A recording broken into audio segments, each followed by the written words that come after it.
à tous. Merci beaucoup d'être ici avec nous, ici dans la salle et puis aussi derrière votre écran. Donc, on est ce soir sur notre chaîne YouTube. Voilà, vous le savez puisque vous êtes là.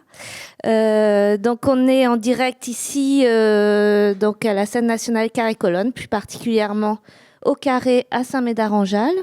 Donc on achève une journée de spectacle. Donc le dernier spectacle, ça va être Sophia Théier qui va nous parler de la sexualité des orchidées tout de suite maintenant. Mais on a aussi dans la journée eu 2 rendez-vous de spectacle ici et sur Facebook et YouTube. Donc on a un public de professionnels, une audience voilà un peu particulière de professionnels et puis aussi notre équipe qui vient renforcer les rangs. Voilà, donc c'est une toute petite audience, mais très sympathique et on est tous très contents de pouvoir jouer des spectacles dans ces conditions-là. Voilà, donc après le spectacle, il y aura un petit temps d'échange. Vous pourrez poser quelques questions si vous en avez envie et les personnes qui nous regardent de leur salon peuvent aussi nous envoyer des questions qu'on essaiera de poser à Sophia après le spectacle. Voilà, je crois que j'ai tout dit. Je laisse s'exprimer la sexualité des orchidées.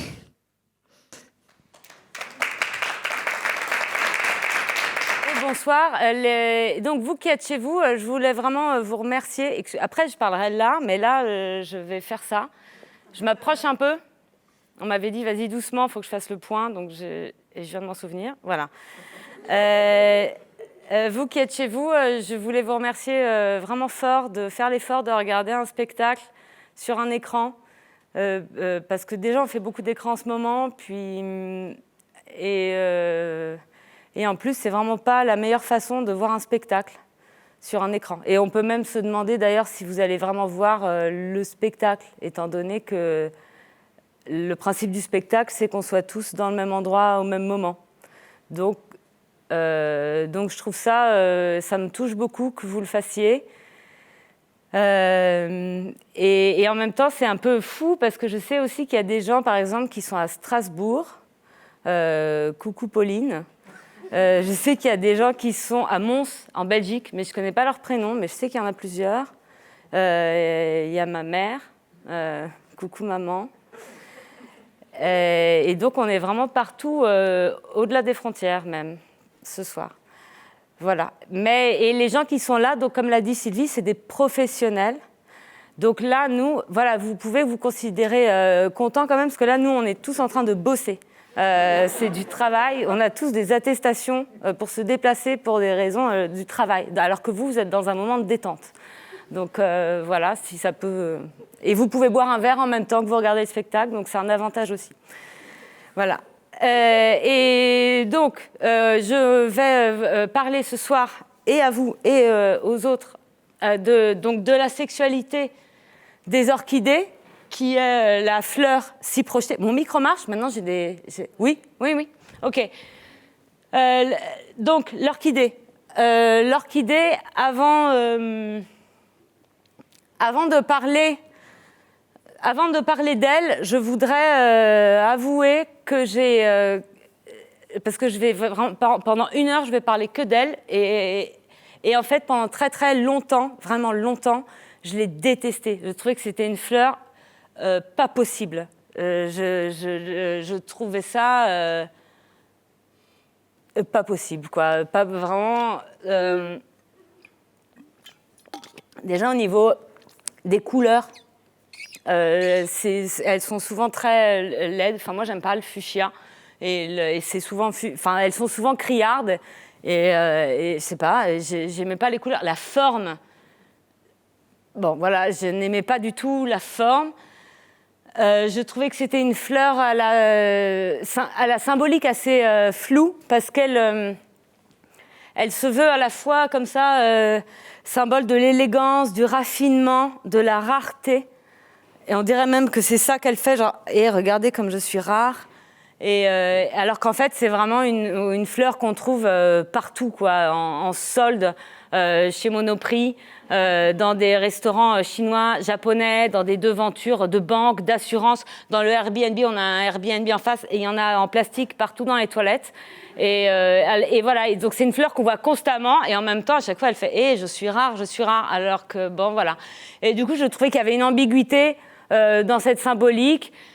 Et puis, bon, voilà, cette forme, ces couleurs dans tous les lieux publics que je viens d'annoncer, je trouvais ça, j'aimais pas, et je le disais, j'aimais bien dire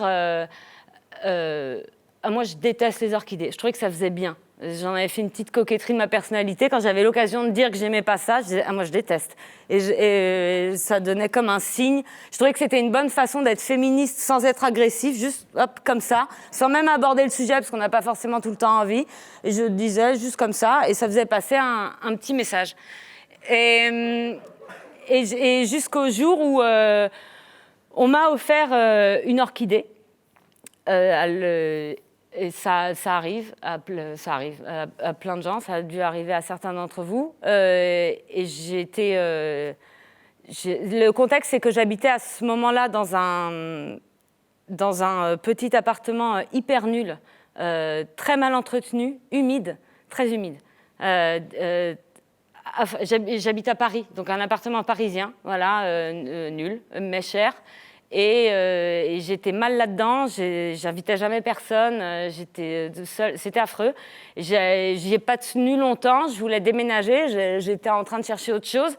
Et un ami m'a offert une orchidée, me disant « Tiens, ça aidera à enjoliver ton intérieur le temps que tu trouves autre chose. » Et j'étais quand même touchée que quelqu'un prenne soin de mon intérieur. Et en même temps de troubler pour les raisons que je viens d'énoncer. Mais je pense que de toute façon, n'importe qui se voyant offrir une orchidée, franchement, que quelqu'un arrive chez vous avec ça, même quelqu'un aimant les orchidées, qu'on arrive chez vous avec ça, sous-entendu, j'ai pensé à toi quand j'ai vu ça, c'est perturbant. Et moi, ça m'a perturbée. Et en plus, cet ami qui m'offrait l'orchidée, était un garçon avec qui, par le passé, j'avais une histoire d'amour de 4 ans. Et je trouvais que c'était une durée suffisante pour savoir quelle était la seule fleur à ne pas m'offrir, parce que c'était vraiment un truc que je répétais, que j'aimais pas ça. Et il m'a offert ça. Et c'était pas méchant de sa part. C'était pas tiens, bien fait. Hein. Non, c'était vraiment gentil. C'était un cadeau, quoi. Et j'ai même appris par la suite qu'il pensait que les orchidées étaient ma fleur préférée. Donc il avait quand même imprimé quelque chose, mais il avait imprimé que orchidée, il n'avait pas imprimé l'ensemble de la phrase. Et voilà, je me suis retrouvée avec une orchidée chez moi. En plus, il n'y avait pas grand-chose chez moi, donc c'était vraiment, ça se voyait. Alors, la détestation que je lui portais ne suffisait quand même pas à faire naître en moi l'envie de la faire crever. Donc, je me suis retrouvée à la recherche d'un autre être vivant que moi-même et je me suis dit, je vais essayer de le faire vivre un peu. Et il a fallu que j'apprenne à m'en occuper. Alors, personne n'ignore que c'est une fleur extrêmement capricieuse. Dès que vous dites orchidée à quelqu'un, tout le monde a une anecdote sur le sujet. Si vous dites ah ben moi elle crève toute, ah ben moi je les mets comme ça, ah ben moi je fais ça, ah ben moi j'en ai eu 15 et blablabla. Et voilà. Et là aussi je la trouve perverse l'orchidée parce que chacun a l'impression d'avoir une relation particulière avec elle, alors qu'en fait elle a une relation particulière avec chacun. Voilà, faut le savoir aussi.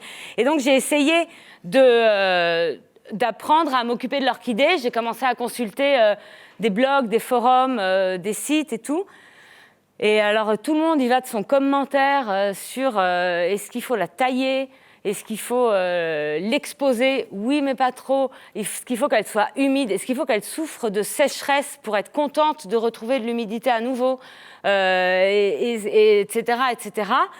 Et au fur et à mesure de ces recherches sur mon orchidée, parce que je ne trouvais pas vraiment, c'est très compliqué, je me suis aperçue que le postulat sur lequel je m'étais construite, à savoir l'orchidée est une espèce de vulve comme ça, prête à se faire par n'importe qui, était vrai parce que j'ai conscientisé à ce moment-là ce que je n'avais pas compris quand c'est Mademoiselle Vincent qui me l'a expliqué en cours de biologie et que j'avais 13 ans, c'est que la fleur est le sexe du végétal. C'est-à-dire, ça, c'est vraiment un sexe, en fait. C'est pas moi qui projette un truc, c'est pas « Ah, on dirait que ça ressemble un peu à... » Non, non, non. C'est un sexe. Et ça m'a étonnée d'apprendre ça.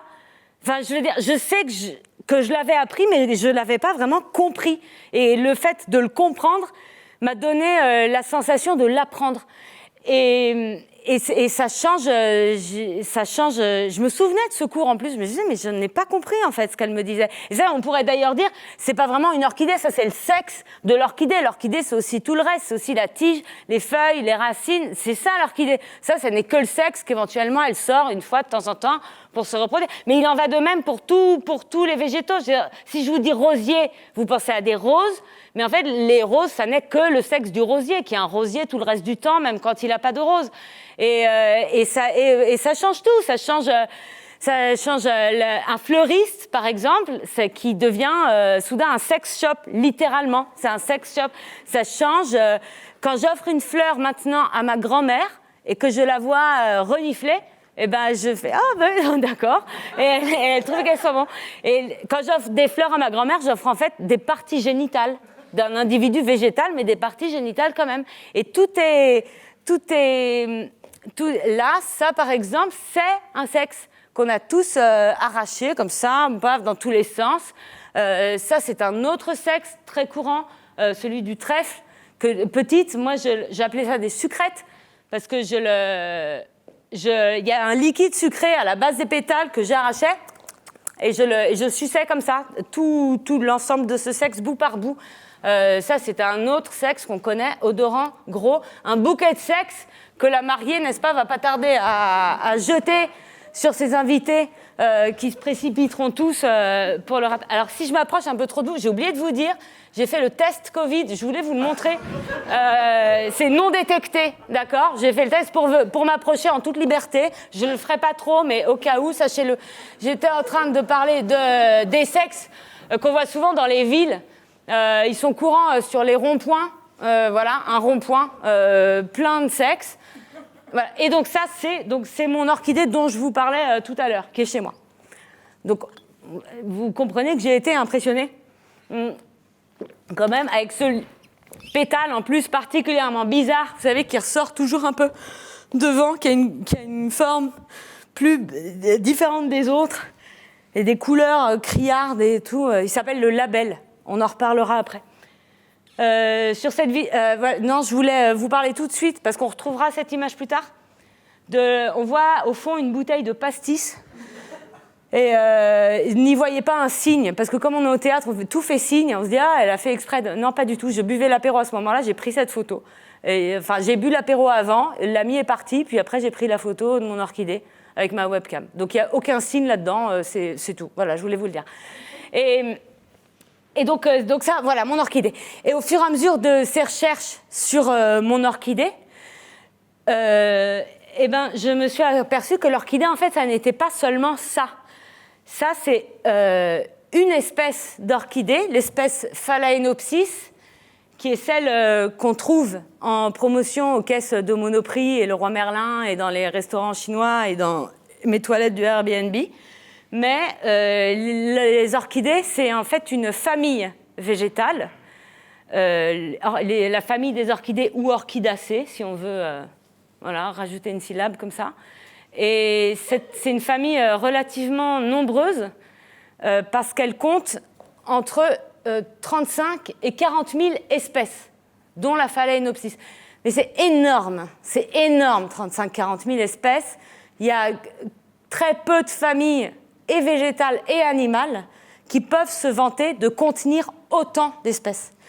Et comme c'est une des familles les plus nombreuses, par conséquent, c'est une des plus variées, sachant que la plus petite est la Bulbophyllum minutissimum. Il y a une allumette à côté pour vous donner une idée de l'échelle, mais vous voyez la Bulbophyllum, c'est ce petit machin orange au milieu. Elle mesure 1,5 mm, elle pèse 3 grammes. à tout péter, quoi, vraiment à l'âge adulte, c'est ça.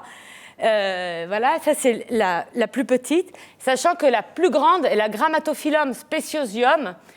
Alors l'image est de très mauvaise qualité, j'en suis vraiment désolée, les pixels sont très très gros, mais malgré la mauvaise qualité de l'image, on voit bien que Ted et Stella Sumida sourient, parce qu'ils vivent à Honolulu, et déjà c'est bien, et en plus, c'est les heureux propriétaires de la grosse masse marron qui est derrière eux, qui est la Grammatophyllum, et qui mesure 2 mètres de haut, 3 mètres de large, et qui pèse environ 1 tonne.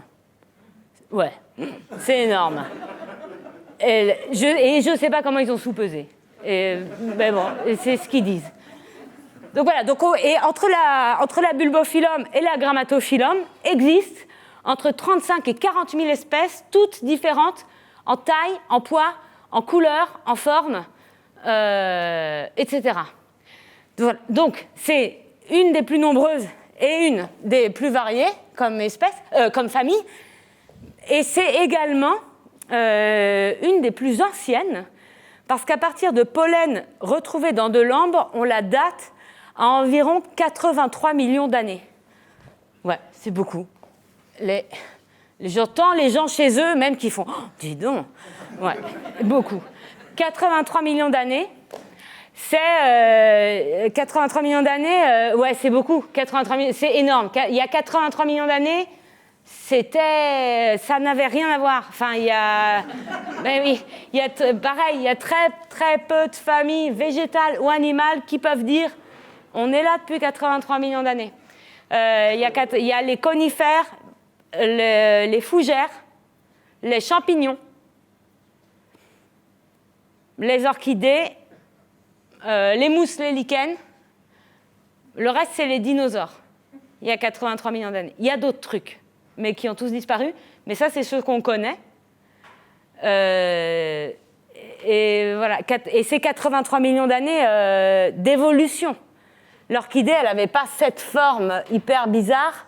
Il y a 83 millions d'années. Elle a évolué, elle a changé. Et 83 millions d'années, c'est vraiment beaucoup, beaucoup d'évolution. Nous, pour vous donner une idée, il y a 10 millions d'années, on était en Afrique et on était comme ça. Ouais. Et il y a 10 millions d'années, on a eu l'idée, ou je ne sais pas si on peut appeler ça une idée, enfin en tout cas on a fait un truc, on a fait un geste qui nous a plu, qui est celui-ci. Voilà. Ça, il y a 10 millions d'années, on a fait ça. Bah ouais. Et ça a permis 2 trucs. Ça a permis d'une part de commencer à manger... Ouais, je viens de réaliser que j'avais oublié de dire à l'équipe de réalisation que je me baissais à un moment. Je suis désolée. Et donc, un des premiers trucs qu'on a fait grâce à ce geste, c'est de manger des petits fruits rouges. Hop, framboise, par exemple, paf. Ben oui. Parce qu'avant, la framboise était juste là, mais on savait pas, on faisait OK, bon, voilà. Et donc, on a fait ça, myrtille. Enfin, pareil, c'est le même geste, hein, tous les fruits rouges, c'est comme ça. Et aussi, ça nous a permis de lancer des cailloux. Le même geste, voilà, cailloux. C'est ça. Et ça, on a bien aimé faire ces actions-là. Et ça nous a motivés pour, voilà, pour faire une... voilà, maintenant, voilà, on sait faire... on est comme ça. Alors, bon, sans doute, bon, on voit bien, là, les fruits rouges, ça nous a motivés. Et que maintenant, on voit toute l'évolution qu'on a fait par rapport aux fruits rouges. C'est-à-dire, maintenant, on fait des tartes à la myrtille, on fait des concours de tartes même à la myrtille. Pauline, bien sûr, qui est à Strasbourg, en connaît un rayon.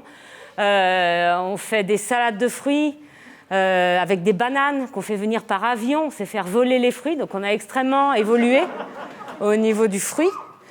Et le caillou... bon, sans doute que quand on a commencé à lancer le premier caillou, on n'a pas tout de suite... mesurer l'intérêt. Le fruit rouge, c'était assez immédiat, le plaisir qu'on a eu. Le caillou, bon, je sais pas, peut-être, sans doute, ça nous a fait marrer de faire... on déplaçait un objet dans l'espace sans l'accompagner, quoi. Donc, on a peut-être juste lancé des cailloux juste pour rigoler. Et c'est peut-être comme ça qu'on a inventé la pétanque, juste comme un prétexte pour lancer des cailloux. Puis, on a continué le ricochet. Le ricochet, c'est sans doute plus tard, parce que c'est quand même assez technique, mais le ricochet, il y a le lancer de poids, qui n'est pas exactement ce geste, mais on peut considérer que c'est une évolution de ce geste archaïque. Et grâce aux cailloux, on a aussi pu agresser des gens à distance, par exemple. Ça nous a plu. Donc on a lancé des cailloux, on a inventé des flèches. Et maintenant, on agresse vraiment des gens, par exemple, à l'autre bout du monde, sans même lancer de cailloux. Donc voilà, on a beaucoup évolué aussi en termes de lancer de cailloux. Voilà. Donc ça, alors, voilà, non, je voulais préciser un truc, parce que la dernière fois que j'ai dit ça, à la sortie, on m'a dit oui, mais c'est pas que pour manger des myrtilles qu'on a fait ça, c'est aussi parce qu'avant, on était dans l'arbre, et on est descendu, puis on était dans les herbes hautes, puis on avait besoin de voir nos nouveaux prédateurs. Et donc, on faisait ça. Et alors, je voulais vous dire que tout ce que je vais dire là est vrai, mais c'est un résumé. Comme quand je vous dis qu'avec les fougères et les conifères et les machins, c'est un résumé. Mais j'en ai conscience. Mais évidemment que comme j'essaye d'établir la liste de tout ce qui était vivant il y a 83 millions d'années, je suis forcément dans le résumé. Même les ouvrages les plus complets de tout ce qui existait il y a 83 millions d'années sont eux-mêmes dans le résumé. Donc, et qu'un geste d'évolution n'est jamais fait pour une raison. Il est fait sans doute pour différentes raisons. Puis ces raisons, en plus, elles changent au cours du temps. Il n'y a pas un geste d'évolution qu'on a fait une fois, la première fois, puis il a conservé sa raison d'être tout au long de l'évolution. Donc il y a sans doute un mix de ce qu'on était dans les herbes hautes, et puis on a dû faire « Ah, ils sont où les prédateurs ? Oh, un truc rouge, paf, il prend. Oh, merde, j'ai bouffé un caillou. » Et du coup, ça, voilà, et après, voilà, donc c'est un mélange de tout ça. J'en étais là. Donc voilà, ça, nous, il y a 10 millions d'années, on faisait ça. Il y a 10 millions d'années, l'orchidée, elle en est déjà à 73 millions d'années d'évolution. 73 pour vous les Belges qui nous regardez. Donc 73 millions d'années d'évolution, c'est énorme. Ça fait longtemps qu'elle aurait pu, si elle l'avait voulu, manger des myrtilles, lancer des cailloux ou le faire à sa façon. Vous comprenez ? Et donc, la question qui se pose est comment l'orchidée a fait pour atteindre ces chiffres hallucinants. Et parce que 83 millions d'années, a priori, nous, on ne va pas y arriver à 83 millions d'années, selon les rumeurs qui se confirment de plus en plus.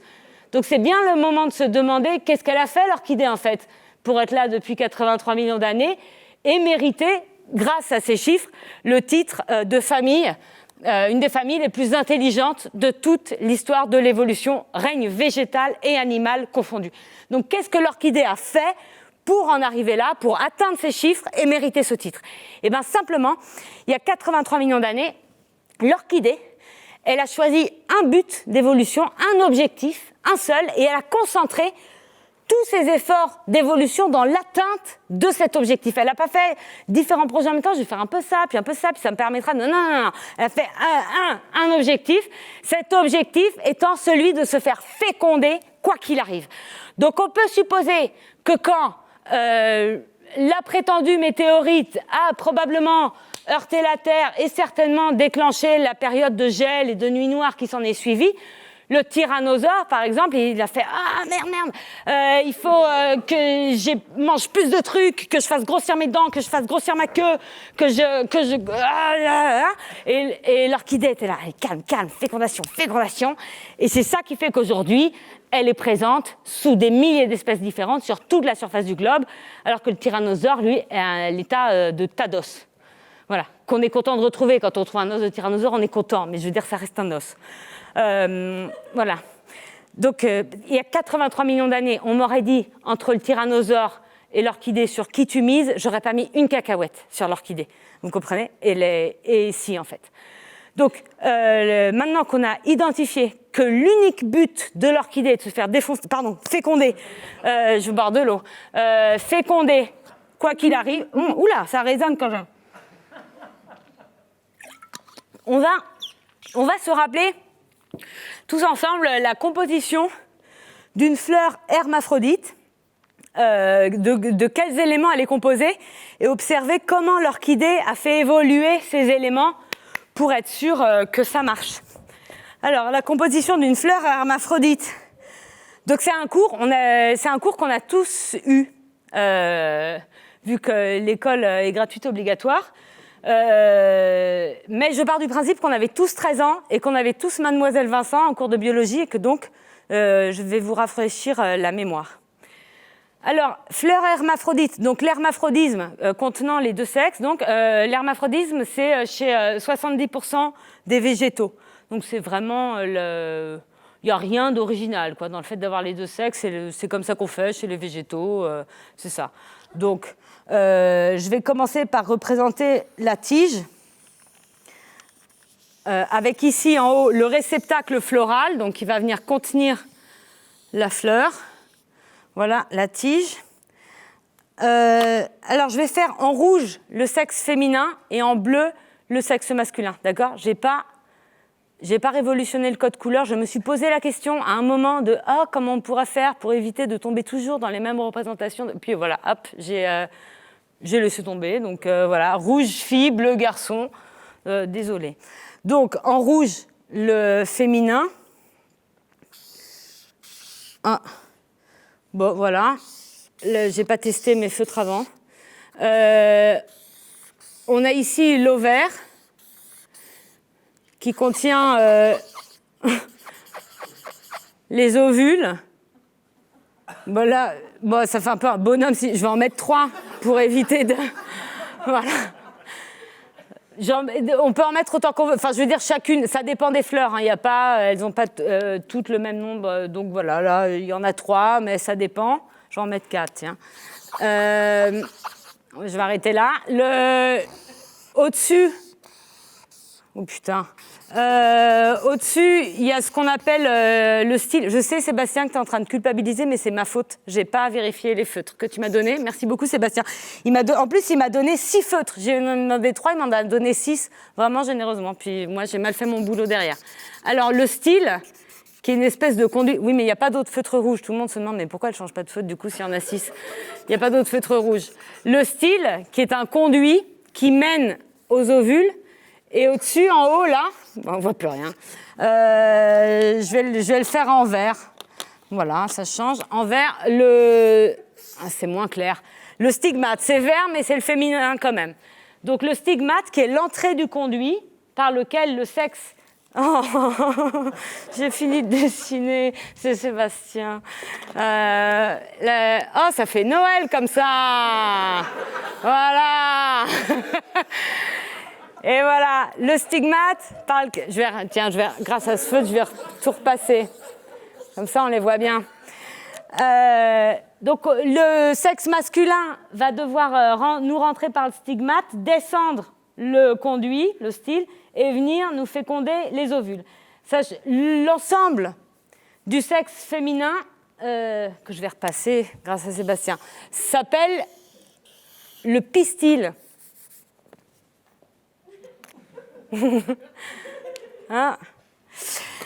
Le sexe masculin maintenant. Des bleus, j'en ai plein. Alors, on a les filets. Je vais en mettre 4 aussi, comme ça, ex aequo. Hop, les filets. Au bout des filets, je vais prendre l'autre bleu pour plus de fantaisie. On a ce qu'on appelle les anthères. C'est des boules qui contiennent le pollen. Voilà. Hop. L'ensemble du sexe masculin s'appelant les étamines.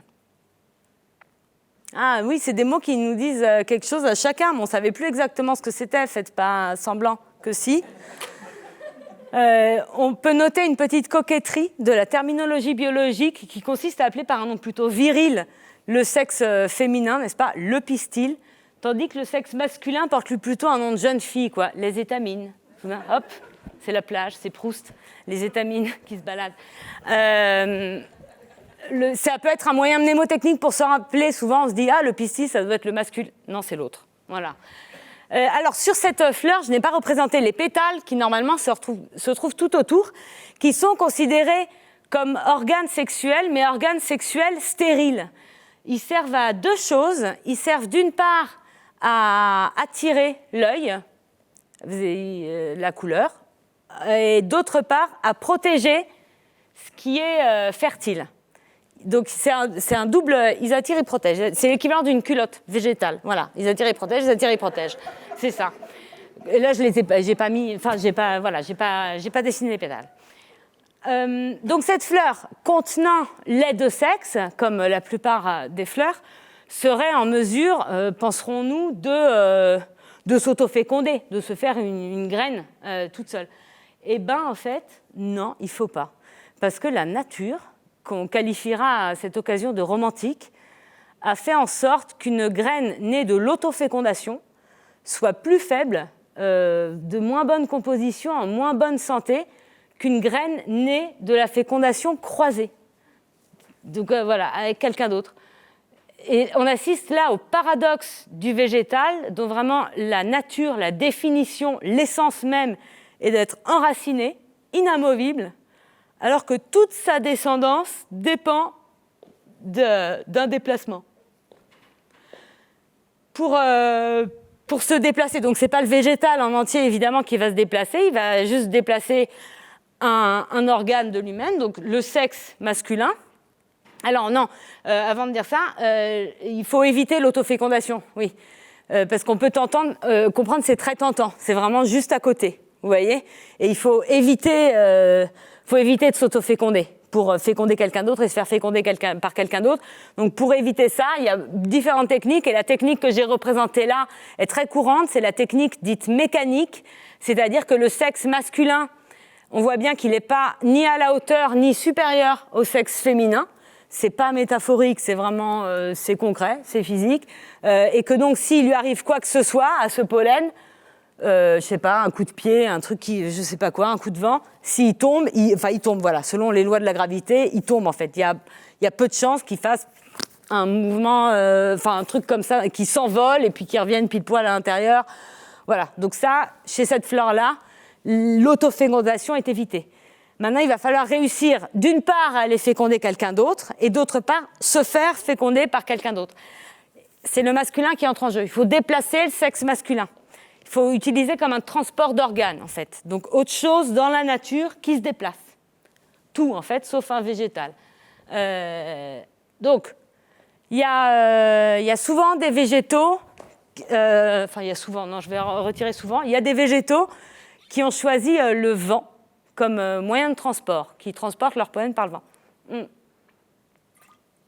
C'était la première idée qu'ils ont eue. On peut comprendre, parce que c'est vraiment, si on est un végétal, c'est vraiment le premier truc avec lequel on est en contact, quoi. C'est vraiment le vent. Donc ils se sont dit, bonne idée. Enfin, voilà. Et seulement, moi je pense que c'est une connerie, parce que le vent, c'est très imprécis. Il y en a pas, il y en a beaucoup, il y en a un peu. Et puis c'est pas, ça fait des mouvements comme ça. Enfin, je veux dire, c'est donc les végétaux qui ont choisi le vent comme technique de reproduction, ils sont obligés de produire énormément, vraiment énormément de pollen en tout petits grains, hyper fins pour qu'ils puissent voler. Et parce qu'ils comptent la perte, en fait, ils savent très bien qu'ils vont en perdre 99% n'importe où.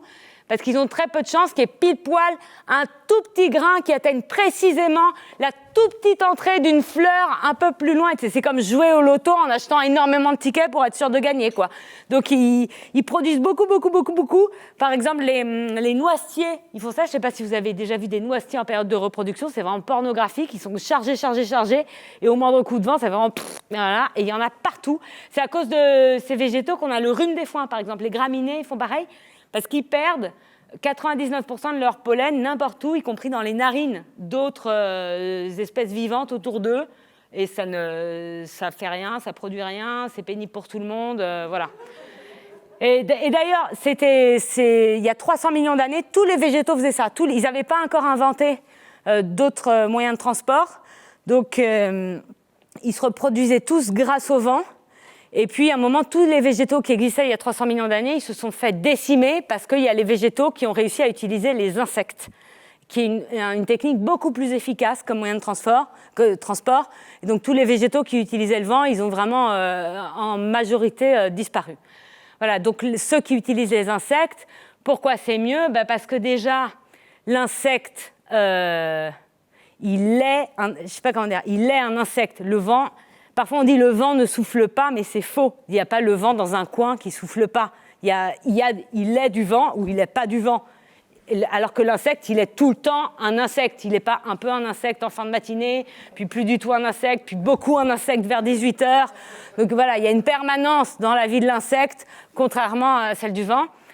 L'insecte est aussi, contrairement au vent, il a un trajet précis, qu'on peut dessiner, en tout cas, ce serait compliqué, mais on peut le dessiner, alors que le vent, c'est machin comme ça.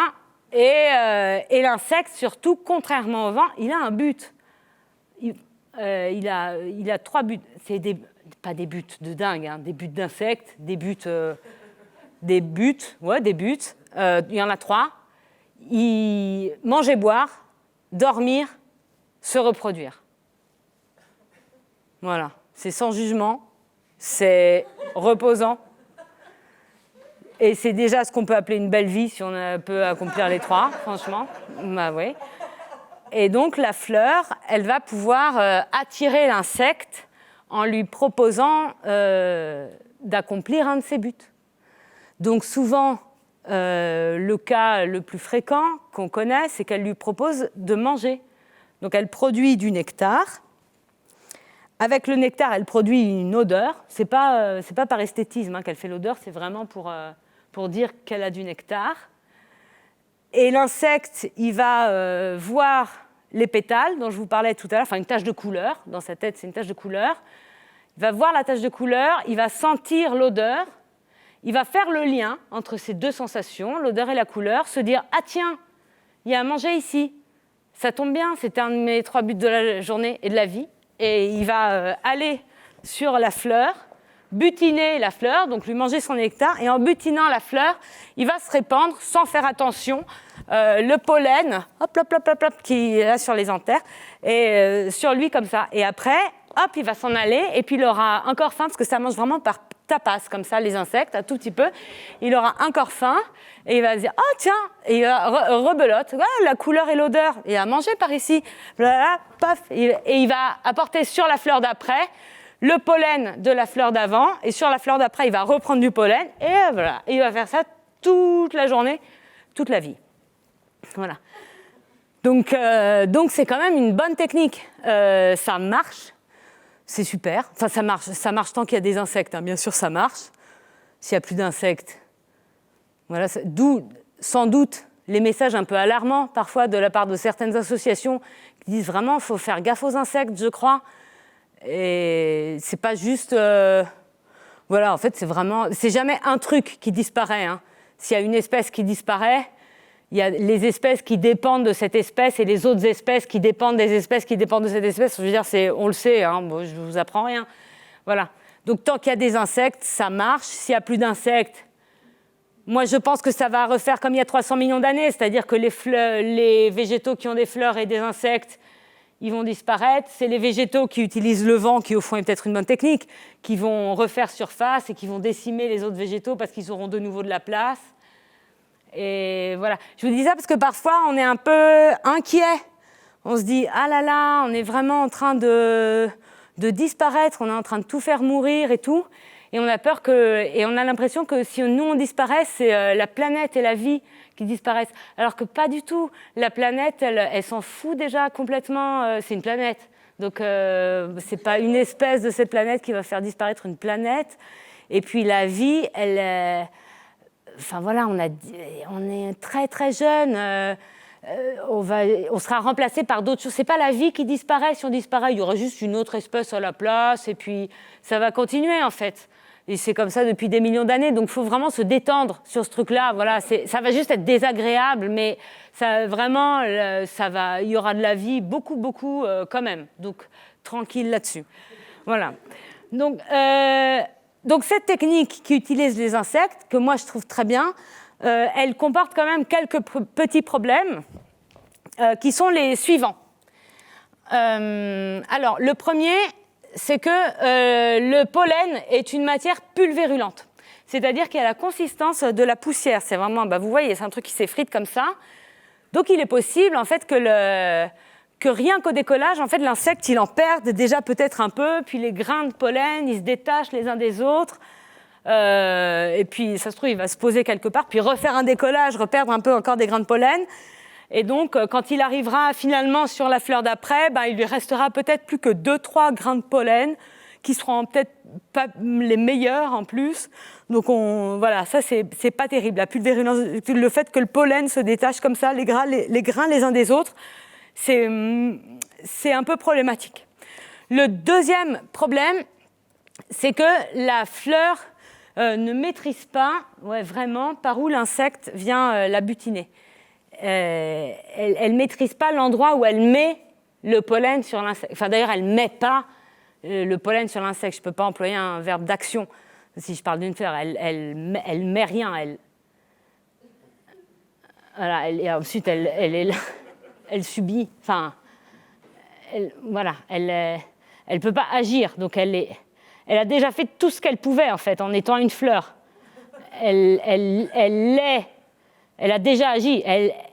Elle a agi en étant des pétales colorés pour attirer, en étant du nectar et une odeur, en étant des étamines apparentes. Voilà. Chez le végétal, être, c'est agir. Voilà. Donc, du coup, l'insecte qui, lui, n'est pas du tout au courant qu'il est en train de reproduire des fleurs, lui, il pense qu'à manger, donc il va manger, et ça se trouve, il va se mettre du pollen sur la patte arrière droite, et puis il nous arrivera sur la fleur d'après, en haut du pistil, par la patte avant gauche, mettons, puis pouf, il va nous toucher avec sa patte avant gauche, sur laquelle il n'y a rien du tout, et il va nous mettre sa patte arrière droite au milieu de rien, il va nous perdre tout le pollen d'avant dans les pétales, et voilà, ça aura servi à rien. Donc ça, c'est un autre problème. Le troisième problème, c'est que l'insecte, ne sachant pas à quoi il est en train de servir, lui, il s'en fout. Enfin, lui, il va manger. Dès qu'il voit une fleur, il va manger. Donc, on risque déjà de se retrouver avec le pollen d'une autre espèce à l'intérieur du conduit, ce dont on n'a pas envie. En fait, ça fait rien, ça ne produit rien. Une autre espèce, c'est pénible, on n'a pas envie de se retrouver avec le pollen d'une autre espèce à l'intérieur du conduit, même si on est super évolué, même si on est super moderne, c'est chiant. Voilà, donc on ne veut pas. On n'a pas envie non plus, ça se trouve, l'insecte il va se poser sur un sol un peu poussiéreux, il va nous ramener de la poussière à l'intérieur, il va peut-être, on a vu des guêpes, je ne sais pas si vous avez vu cet été les guêpes, elles mangent du jambon, vous avez vu ça? Elles viennent dans les assiettes et elles découpent des bouts de jambon. Je ne sais pas comment c'est possible qu'un insecte vienne découper un animal cuit par un troisième animal, mais en tout cas, c'est ça qu'elles font. Et donc, il est possible qu'à l'heure actuelle, des fleurs aient des particules de jambon à l'intérieur du conduit. Voilà, donc tout ça, c'est problématique, l'inconséquence de l'insecte, le fait qu'il peut nous ramener aussi n'importe quoi à l'intérieur. Voilà. Donc l'orchidée a résolu tous ces problèmes. Et je vais vous montrer maintenant comment. Alors, non, c'était pas ça, parce que en fait, je voulais faire un détour, je voulais profiter d'être en Gironde pour vous parler d'une orchidée sauvage que vous avez dans la région, que j'affectionne particulièrement, qui est l'Ophrys apifera, que l'on voit là. L'Ophrys apifera, je l'aime beaucoup parce qu'elle n'a pas... elle ne propose pas à manger aux insectes. Elle s'est sans doute dit il y a déjà trop de concurrence, il y a trop de choses à manger. Je vais leur proposer un autre truc, leurs 3 buts aussi, c'est de se reproduire avec moi. Et ce qui n'est donc pas possible. Hein. Elle est une fleur, ils sont des insectes, mais elle arrive à leur faire croire qu'ils peuvent se reproduire avec elle. Comment ? Eh bien, l'Ophrys apifera a transformé son pétale du bas, là, ce fameux labelle qui est celui qui ressort bizarrement, elle l'a transformé en forme de cul d'abeilles femelles. Vous voyez? Bon, là, peut-être quand on est un mâle abeille, en tout cas, et qu'on voit ça, on se dit « Ah, un cul d'abeille femelle !» Et c'était un de mes 3 buts de la journée. Et le mâle abeille va essayer de venir copuler avec ce qui est en fait un pétale. Hein. Ça va donner lieu à une pseudo-copulation, c'est comme ça qu'on l'appelle. Il va essayer, constater que ça ne marche pas, parce que quand le mâle abeille féconde, normalement, il perd son pénis à l'intérieur de la femelle. Et donc, dès qu'il a fini, plouf, il se vide et il meurt. Donc là, s'il est encore en vie, c'est que visiblement, il n'a pas réussi. Et il va s'en aller, en se disant ça ne va pas marcher, mais il va en tirer aucune conclusion et il va recommencer sur ce qui sera de nouveau un pétale. Voilà. Donc c'est l'Ophrys apifera, elle est très délicate, il y a même des poils, vous voyez, son pétale est même velu, vraiment comme un cul d'abeille, quoi. Et elle a même une odeur qui ressemble aux phéromones de l'abeille femelle. Elle est très très impressionnante, je l'aime beaucoup. Et puis en plus... je trouve que c'est une lecture. Elle a réussi à lire une espèce qui n'est même pas de son règne. Elle a réussi à lire une espèce animale alors qu'elle est végétale et à identifier les besoins des mâles d'une espèce. Je trouve ça assez fou. Et en plus, elle est marrante parce que là, on dirait que c'est comme une abeille qui est en train de butiner. Vous voyez, on dirait qu'elle a la tête dans les 3 pétales, sur une fleur à 3 pétales, et qu'elle a le cul qui dépasse. Et donc, quand on est un mâle abeille et qu'on se dit... Parce que quand on est une femme mâle abeille, on ne va pas manger, on va travailler, on dit. On ramène des choses à la ruche. Donc là, c'est clairement une femelle en train de travailler et un mâle abeille qui se fait « Oh putain, elle est en train de bosser !» Et donc, c'est particulièrement naze de sa part. Donc, ça me fait rire que l'Ophrys, elle ait détecté ça. Et en plus, c'est pourri parce que normalement, les mâles abeilles, ils fécondent la reine. Et donc ça, on peut imaginer que c'est un cul de reine. Il est quand même assez gros. Et la reine, elle est grosse. Mais la reine, pour réussir à féconder la reine, normalement, ça demande un peu d'effort parce qu'elle fait un vol nuptial hyper long, hyper compliqué, derrière lequel tous les mâles, ils courent derrière. Donc ça demande une performance quand on est un mâle abeille, si on veut réussir à féconder la reine. Et donc là, se dire, je vais la féconder alors qu'elle est en train de butiner, c'est vraiment super naze. Donc ça me fait rigoler que l'Ophrys, elle ait réussi à repérer la faiblesse même des mâles d'une autre espèce. Voilà, c'était l'Ophrys, qui est fascinante. Donc l'orchidée. Alors ça, c'est le même schéma que ça, mais version orchidée. Donc on voit que c'est très différent. C'est pas le même dessinateur, je vous l'accorde. Ça c'est moi et là ce mec qui s'appelait Darwin, mais à part le style de dessin, on voit bien que la composition n'est pas la même. Donc là c'est une orchidée vue de face, vous voyez, comme celle qu'il y avait sur l'écran quand vous êtes rentré, de face, dont on a retiré les pétales autour et dont on a gardé que le labelle, qui est le fameux pétale de devant. On l'a gardé parce qu'il est important. Alors comment elle est composée? Le sexe masculin chez l'orchidée, là je l'ai entouré en bleu.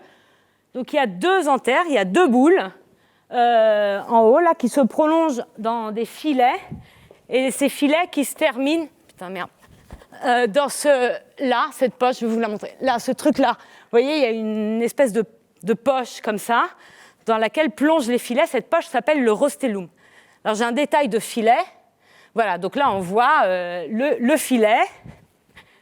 En haut, le pollen, là, qui est cette espèce d'épi de maïs, on dirait un épi de maïs. Et voilà, et cette petite noisette plate qui est enfermée dans le rostellum. J'ai un détail du rostellum. Donc le rostellum, les 2 petites noisettes plates, qui montent dans des filets avec au bout le pollen. Et les 2 petites noisettes plates, elles sont donc dans ce rostellum, et ce rostellum, il a à l'intérieur une matière un peu... comme ça, liquide, visqueuse, agréable, je ne sais pas, sympa. Elles sont, les 2 petites noisettes, elles sont dans cette poche pleine de liquide. Voilà, le rostellum que je vous montrais. Le sexe féminin, lui, se trouve derrière le rostellum. Là, je l'ai fait un peu dépasser exagérément pour que vous puissiez le projeter. mais il se trouve derrière. L'entrée, voilà, elle est derrière, l'entrée du sexe féminin. Alors, en quoi ça résout nos problèmes? Le premier problème qu'on avait tout à l'heure, c'était que le pollen est une matière pulvérulente, donc qui est comme de la poussière. Eh bien, chez l'orchidée, non. Voilà, j'ai rien à dire de plus sur cet élément, c'est simplement, elle a réussi à compresser avec l'évolution tous ces grains de pollen ensemble, je vous le montre et je vous le dis, tous les grains de pollen sont ensemble. Ils sont indécollables, même si on fait comme ça fort entre les doigts, on ne va pas en perdre. Du coup, ils vont tous nous arriver à l'intérieur du conduit et nous féconder l'intégralité de nos ovaires. Ou éventuellement, on sélectionne après. Mais en tout cas, on les a tous et c'est après qu'on a le choix. L'insecte, il ne va pas aller en perdre ailleurs. La deuxième chose, le deuxième problème qu'on avait tout à l'heure, c'était que la fleur ne maîtrise pas où l'insecte vient la butiner. Eh bien, l'orchidée, si. On peut pas butiner une orchidée par n'importe où. Là, cette fleur-ci, on peut arriver, en marguerite, vous voyez, on peut arriver à droite, à gauche, enfin, on s'en fout, on peut arriver par n'importe où dans une marguerite. L'orchidée, si on veut son nectar, il faut aller en haut du labelle. La poche de nectar se trouve en haut de ce labelle. C'est là qu'il y a tout le nectar. Et donc, il y a même un sillon au milieu du labelle, dans lequel parfois il y a une petite goutte de nectar qui perle. Donc l'insecte, il vient se poser sur le labelle. C'est pour ça qu'il est comme ça, parce que ça fait piste d'atterrissage pour l'insecte. Paf, qui se pose sur le labelle. Il voit le sillon avec la petite goutte de nectar. Il commence à remonter le labelle en nous léchant la petite goutte de nectar. Et ensuite, il doit mettre sa trompe dans le sillon. Il ne peut pas la mettre 1 millimètre à droite, 1 millimètre à gauche, il n'aura rien du tout, il n'y a pas de nectar, il doit vraiment la mettre là précisément. Et donc ensuite, quand il sera en haut du labelle, il va commencer à nous pomper le nectar comme ça, qui est en haut du labelle. Avec sa tête, il fait ça, comme ça. Et avec sa tête, en fait, il vient décapsuler le rostellum qui est en haut, en faisant ça, pouf, pouf, pouf, ça décapsule le rostellum qui va lâcher sa matière liquide et visqueuse sur la tête de l'insecte. Matière liquide et visqueuse qui a la propriété chimique spéciale de se solidifier en une dizaine de secondes au contact de l'air, paf, si bien que quand l'insecte il va s'en aller, il aura fini de nous pomper le nectar, il se retrouvera avec les 2 boules de l'orchidée collées sur le crâne. Hop, hop, hop. Et ça nous résout notre troisième problème, qui est que maintenant l'insecte, il peut aller se poser n'importe où, sur des sols sales d'autres espèces ou bouffer du jambon, on s'en fout, parce qu'on a le nectar parfaitement protégé en haut de la tête et pas du tout au milieu des jambes, vous voyez. J'ai fait une petite vidéo avec ma webcam pour vous montrer où je décapsule le rostellum. Donc voilà, il y a la bouteille de pastis, donc comme tout à l'heure, c'est pour ça que bien. Donc avec mon index, là on la voit bien. Regardez mon index, j'essaye de décapsuler le rostellum, d'extraire les boules de l'orchidée. Voilà, là j'ai les boules de l'orchidée collées sur le doigt. Vous voyez, c'est tout. Et ça colle hyper bien ce qu'il y a dans le rostellum. Après, je faisais comme ça, très vite, à la caméra, parce que ça ne part pas, et ça rendait rien à la webcam. Donc j'ai coupé là pour que vous voyez. Donc là, tout le sexe masculin de l'orchidée est dans une situation, il est là, hein, il pèse pas 1 gramme, il est tout petit, il est dans une situation d'extrême fragilité. Lui qui naît vraiment de la terre, tout ce qu'il connaissait jusqu'à présent, c'était la parcelle de terre avec laquelle il était en contact et la parcelle de ciel avec laquelle il dialoguait. Il connaissait rien d'autre. Il se retrouve à voler sur la tête d'un inconnu qui ignore qu'il a collé ça sur la tête. Et il est là, tout petit, tout fragile, et il doit assurer toute la descendance de son espèce. Et dans cette situation de très grande fragilité, avec cette mission hyper délicate, il se décourage pas, il se dit pas « Ah non, j'ai peur, attends, non, je veux pas ça, ah, au secours, non, non. » Il arrive à penser à un truc, il arrive à se dire « Attends, si j'entre en l'état dans la prochaine orchidée, vu l'endroit très précis où j'ai été collé, c'est-à-dire vraiment l'endroit où la tête de l'insecte touche moi-même, donc le sexe masculin, quand l'insecte va entrer dans la prochaine orchidée et qu'il va faire ça avec sa tête, contre quoi je vais taper?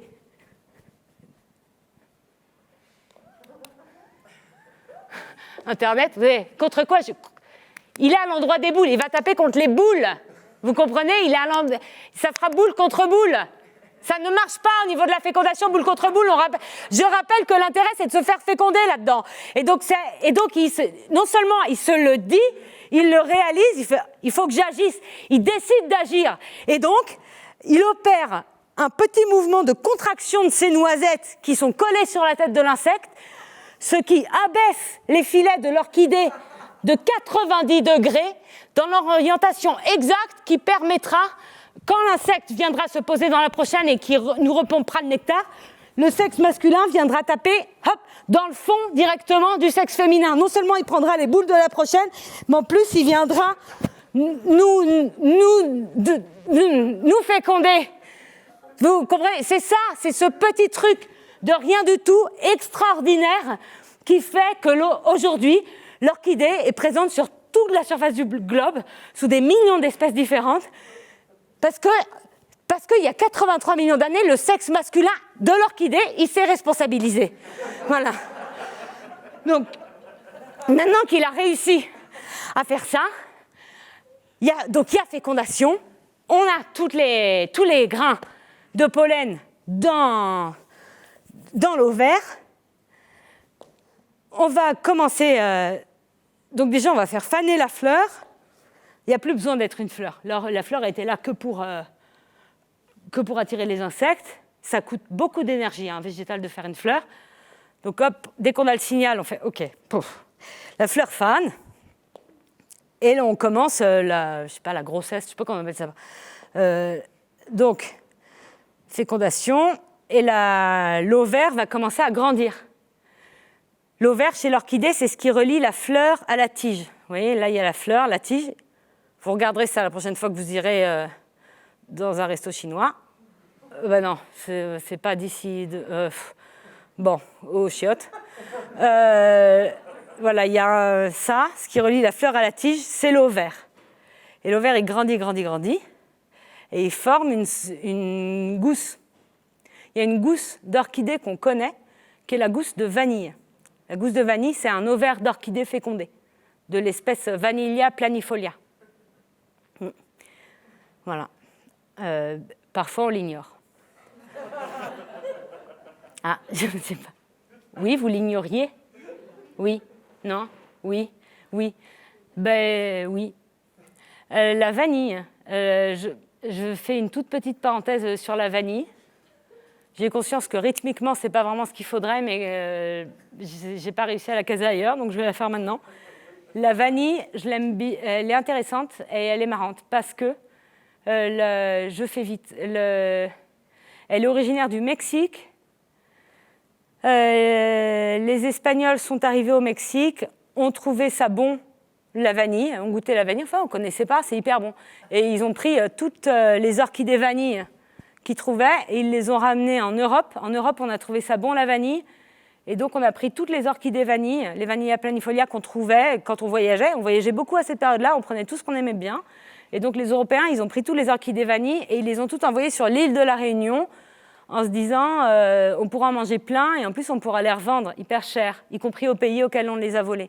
Et ils trouvaient que c'était une bonne idée. Et donc, ils ont planté toutes les orchidées vanille sur l'île de la Réunion. Et ensuite, ils ont attendu qu'elles fassent des gousses. Mais ils n'avaient pris que les orchidées vanille. Ils n'avaient pas pris l'insecte qui servait à féconder la vanille. Donc la vanille, elle faisait une fleur. Et puis eux, ils attendaient qu'elle fasse une gousse. Et sans doute qu'elle aussi, elle attendait de se faire une gousse. Ça, puis tout le monde attendait. Dans un dialogue relativement silencieux, j'imagine. Puis ensuite, elle n'en pouvait plus, elle en avait marre, donc elle se disait ce sera pour l'année prochaine. Donc elle fanait quand même. Ils se disaient ce sera pour eux aussi, ils disaient la même chose, ce sera pour l'année prochaine. Et puis chaque année, elle recommençait, elle faisait une fleur. Et ça a duré longtemps, ça a duré 2 siècles. chaque année, c'est magnifique. Ceux qui avaient ramené les orchidées vanille, j'imagine qu'ils étaient morts, donc ça devait être les petits-enfants, des petits-enfants qui disaient, tu sais, c'est mon arrière-arrière-arrière-grand-père qui a ramené ça, il paraît que c'est un parfum délicieux, son fruit, mais on ne sait pas, c'est peut-être une légende et tout. Et l'orchidée, elle disait, allez. Et elle ne perdait pas espoir et elle refaisait cette fleur. Et un jour, la légende veut que ce soit un esclave qui, à l'âge de 12 ans, a trouvé comment féconder manuellement. Je ne sais pas ce qu'il était en train de faire, mais il a fait ce que j'ai fait là, en fait, et il a réussi à remettre le truc jaune dans l'ovaire, et ça a fait une gousse, et tout le monde a crié « Eureka !» et ils se sont tous mis à féconder manuellement les vanilles. Et aujourd'hui, c'est encore comme ça qu'on fait. L'insecte, il est mort, de toute façon, ça fait 200 ans qu'il est au Mexique, qu'il n'avait plus rien à bouffer. Donc maintenant, on féconde la vanille manuellement. Et ce qui est marrant, voilà, j'avais dit que c'était marrant cette parenthèse, donc là c'est le moment marrant. Ce qui est marrant, c'est qu'on voit bien depuis tout à l'heure que l'orchidée que les végétaux ne créent des odeurs, des couleurs, des parfums et des saveurs que dans le but d'attirer d'autres espèces qui viendraient assurer sa fécondation. Et là on se retrouve, nous, l'espèce, à féconder manuellement la vanille, en se pensant malin en plus, en disant pas con. Voilà. Alors qu'en fait, on peut vraiment se demander si ce n'est pas réellement une stratégie de la vanille que de produire un ovaire délicieux à manger et au parfum, si elle ne fait pas ça juste pour attirer une espèce hyper gourmande qui viendrait assurer sa fécondation. Et c'est malin parce qu'en plus, on est la seule espèce consciente qu'on féconde d'une autre espèce. Ça fait qu'aujourd'hui, la vanille, elle est extrêmement protégée, développée, pas du tout en voie de disparition, elle va hyper bien. Voilà, donc banco la vanille, quoi. Voilà, donc ça, c'est fermeture de la parenthèse vanille. Les autres 35-40 000 orchidées forment elles aussi des gousses similaires à la vanille, mais qui n'ont pas d'odeur ou de saveur particulière, enfin pas qui nous intéressent en tout cas. Et donc les gousses, elles grossissent, comme la vanille, puis elles se fendent et les graines tombent au sol. Et la particularité de la graine de l'orchidée, qu'on peut observer d'ailleurs chez la vanille, c'est qu'elle est extrêmement petite. C'est une toute petite graine. C'est une des plus petites graines du monde. D'ailleurs, enfin on le voit dans la vanille, on ne dirait même pas des graines, c'est un point. C'est des points qu'il y a dans les yaourts et les panna cotta. Hop. Donc c'est ça, la graine de l'orchidée, c'est juste un point à la surface de la terre. Et cette graine, elle est si petite qu'elle ne contient même pas ce qu'il faut pour éclore. On dit qu'elle est quasiment dépourvue de ressources. Elle n'a pas de quoi contenir les nutriments qu'il lui faudrait pour éclore. Ce qui est incroyable, parce que c'est a priori sa seule fonction en tant que graine, c'est éclore. Et bien même ça, elle ne peut pas le faire. Et c'est dingue, parce que cette graine, elle contient quand même potentiellement toute la future orchidée. Elle contient quand même déjà toute la tige, toutes les grosses feuilles, toutes les racines bizarres, toutes les fleurs étranges et les couleurs criardes. Elle contient et tout ça, et presque rien. Et pour éclore, il va falloir qu'un champignon souterrain, un filament, vienne la rencontrer. On ne sait pas comment ils se rencontrent. On ne sait pas si c'est la graine qui appelle le champignon qui trouve la graine, on ne sait pas, c'est mystérieux. En tout cas, ils arrivent à se rencontrer, et le champignon transperce cette graine, fusionne avec elle, fusionne même avec les cellules de la graine, il ne forme plus qu'un, et il lui injecte du carbone. Et on dit, alors quand je dis champignons, je ne parle pas des cèpes et des bolets, ça c'est encore une fois des sexes, les trucs qu'on mange, c'est des organes sexuels, mais c'est les sexes d'un grand réseau de filaments souterrains, gigantesques. C'est un de ces filaments qui vient rencontrer cette graine et qui est, qui sert à 1 milliard de trucs, qui sert aux plantes à protéger leurs racines en cas de gel, qui sert aux plantes à aller puiser de l'eau encore plus loin en cas de sécheresse, qui sert aux plantes à puiser des nutriments qu'elles ne pourraient pas avoir sans lui, qui sert aux plantes à échanger des informations entre elles. C'est Internet, ce champignon. Là, ce qu'on est en train de faire, projeter des trucs chez les gens, c'est pas du tout impressionnant pour une forêt. Si on racontait ça à un arbre d'une forêt, il ferait « ouais, bon, ok ». Mais tu te rends compte, j'étais dans un endroit et je ne pouvais pas bouger de cet endroit. Ouais, bah ouais, je vois. Et il y avait d'autres gens qui étaient dans un autre endroit, ils ne pouvaient pas bouger non plus. Ouais. Et j'envoyais des informations qui passaient par un réseau et qui arrivaient chez ces gens. Ouais. Ok, je fais ça depuis des millions d'années. Et voilà, pour un arbre, c'est pas du tout. Il dirait même, mais et vous faisiez ça avec différentes espèces? Enfin, bah non, pas du tout. Je faisais qu'avec les personnes de mon espèce. Ah ouais? C'est nul. Ouais. Ils se préviennent, par exemple, quand il y a une maladie, ils envoient l'information. Attention, il y a une maladie. Enfin, je fais ça, mais en fait, ils font pas ça. Mais et comme ça permet aux autres plantes de déclencher les défenses immunitaires pour lutter contre cette maladie. C'est genre l'application Stop Covid et le vaccin en même d'un coup. Voilà. Donc là, ce qu'on fait pour une forêt, c'est vraiment c'est la base. C'est même pas la base, c'est plus nul que la base. Voilà. Donc ça, c'est le champignon qui existe sous la terre.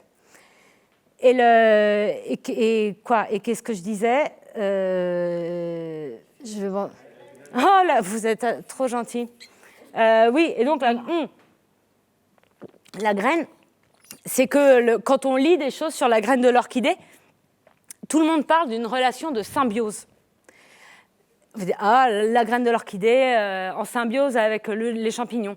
Ou la relation symbiotique de la graine de l'orchidée et des champignons. Et tout le monde parle de symbiose. Et ça m'a... au début, je faisais, j'ai pas trop entendu symbiose, et je continuais de lire. Et puis, au fur et à mesure, je me dis, mais pourquoi tout le monde n'arrête pas de dire symbiose alors que c'est vraiment le champignon, il y perd dans cette histoire. Il n'y a que la graine de l'orchidée qui gagne du carbone. Et le champignon, en plus, il lui donne du carbone, mais ce n'est pas un carbone qu'il a naturellement. C'est un carbone qu'il est allé chercher sur d'autres plantes, à qui il a donné de l'azote. Donc, l'azote contre du carbone. Et ensuite, il a apporté ce carbone à la graine de l'orchidée et il lui donne. Donc, il a donné et son azote et son carbone, et ce, ad vitam. Après, il a fusionné avec elle, et parfois, quand elle est assez vaillante, elle le tue même. Ce n'est pas toutes les orchidées, mais certaines. Et donc, il meurt. Et donc, il n'y a vraiment que la graine qui gagne dans cette relation. Le champignon, il a rien à en tirer. Et donc, je ne comprenais pas pourquoi on disait symbiose, parce que dans ma tête, symbiose, c'est quand même une relation plus idyllique, quoi, qu'un qui perd et l'autre qui gagne.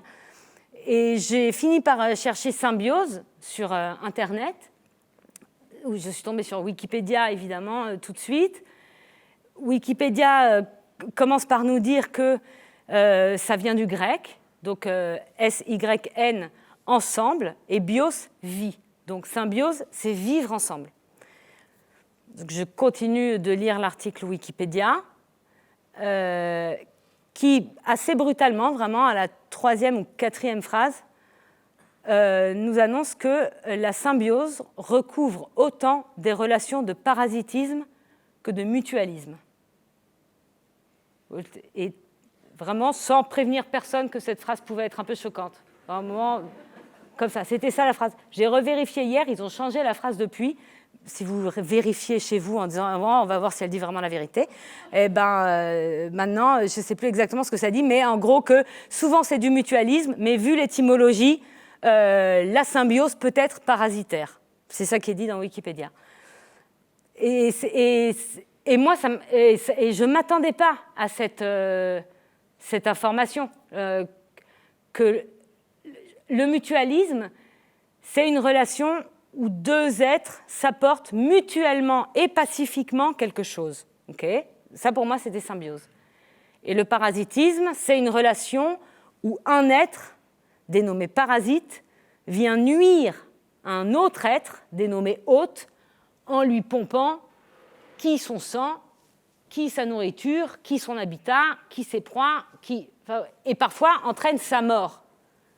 Donc il y a quand même, à première vue, deux types de relations très différents. Il y a quand même une relation qu'on pourrait qualifier de saine et l'autre qu'on pourrait qualifier de toxique.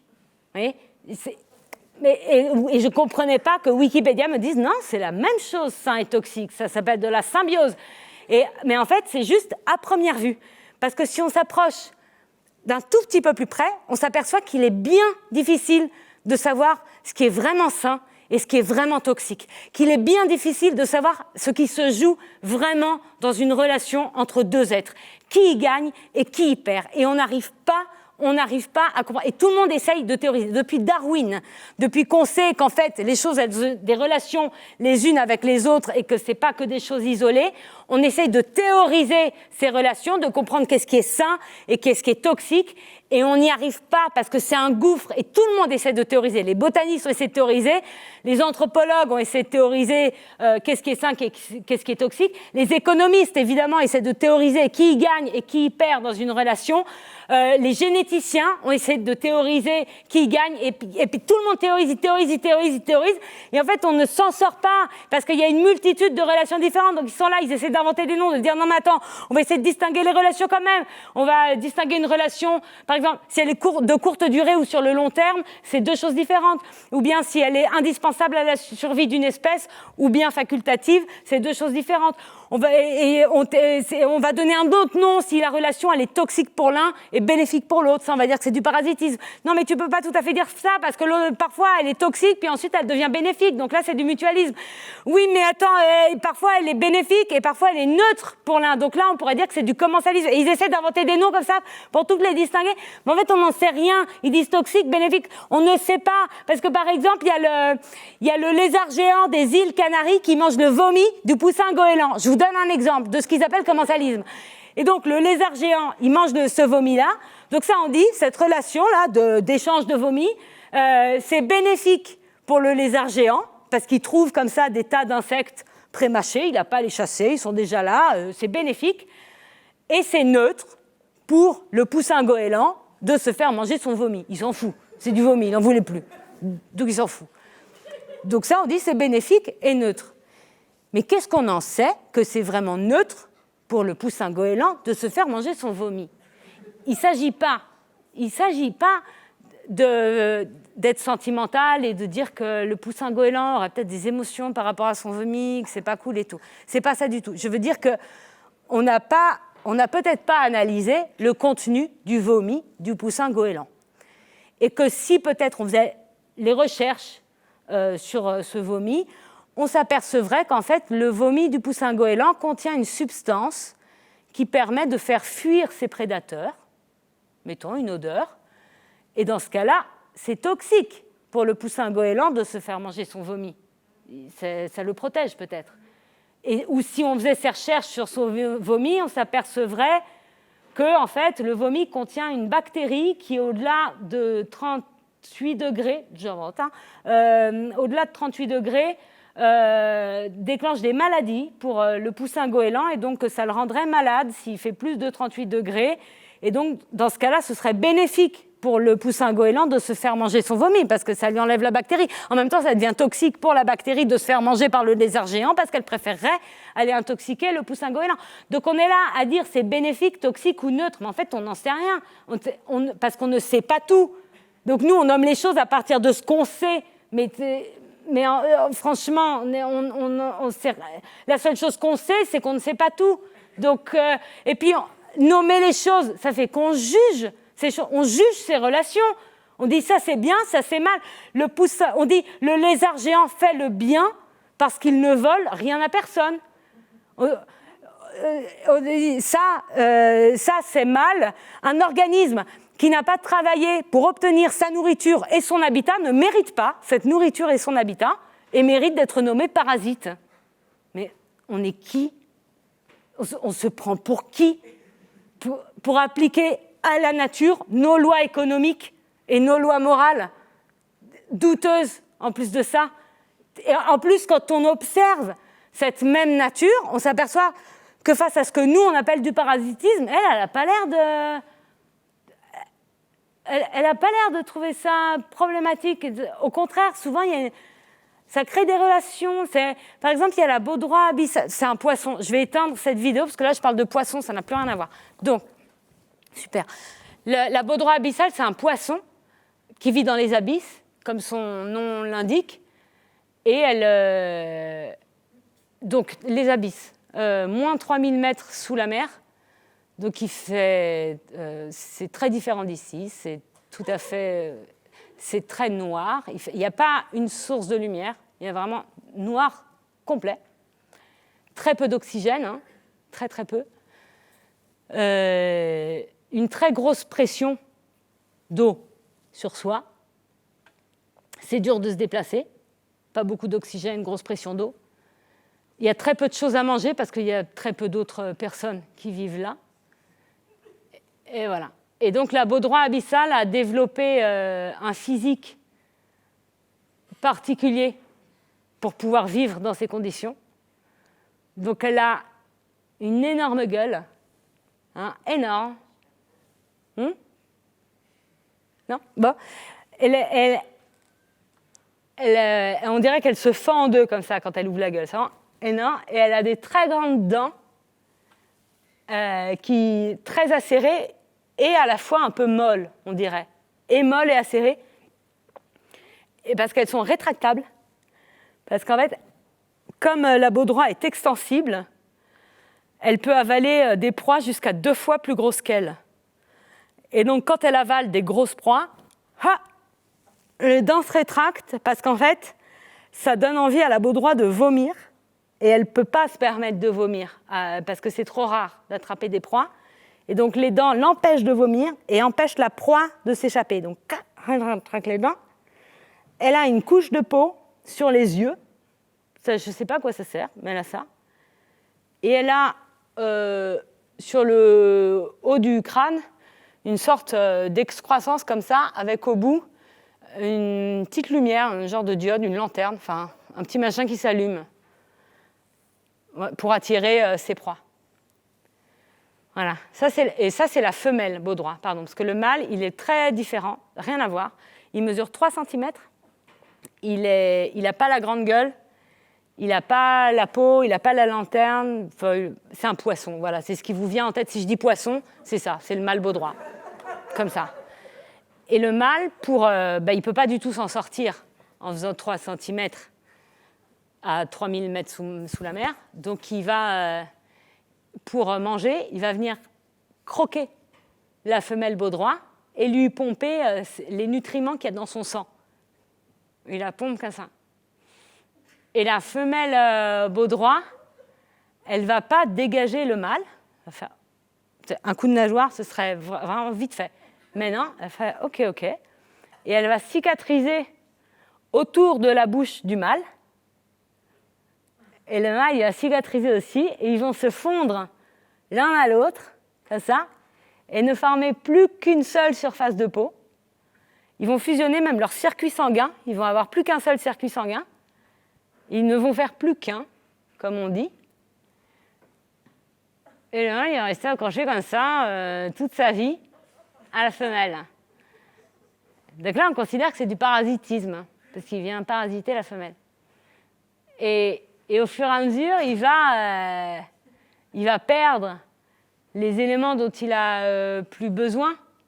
S'il a plus besoin de ses nageoires, par exemple, il nage plus. Donc il perd, ses nageoires. On va se faire un peu... Merde. Il va perdre ses yeux. Il n'a pas besoin de voir où il va, parce que ce n'est pas lui qui va, donc il perd les yeux.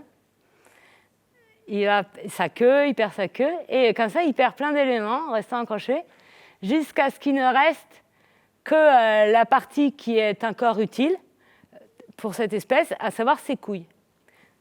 Donc la femelle va se retrouver avec une petite paire de couilles greffées à son ventre, dans laquelle elle va pouvoir aller puiser.